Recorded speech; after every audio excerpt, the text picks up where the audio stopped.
Hello পুকি family, কেমন আছো তোমরা সবাই? আশা করি তোমরা অনেক ভালো আছো, আর হ্যাঁ আমিও ভালো আছি। তো দেখো, সকালে স্নান টান করে রেডি হয়ে গেছিলাম। শুধু তোমরা সবাই জানো, কয়েকদিন আগে আমার বড় মা গত হয়েছে। তো তারই আজকে শ্রাদ্ধ শান্তির কাজ ছিল, প্লাস ঘাট সরা দিত।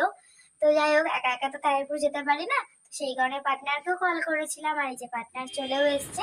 তো পার্টনারের সাথে বেরিয়ে গেছিলাম। তো তখন আমার মা আমাকে কল করে বললো যে কোথাও একটা থেকে নোনতা কিছু নিয়ে আসিস, যেহেতু আমার বড় মা নোনতা খেতে খুবই ভালোবাসতো। তো নোনতা বলতে দুপুরবেলা তো কোথাও তো পাওয়া যাবে না বিকাল ছাড়া।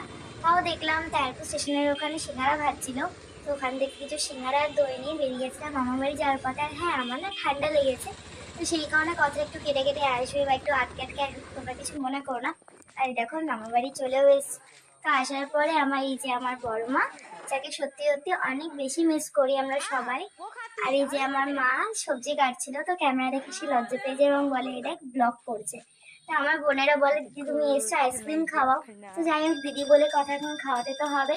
তো ওরা নিল কাঠি আইসক্রিম আর আমি নিয়েছিলাম বাটি আইসক্রিম।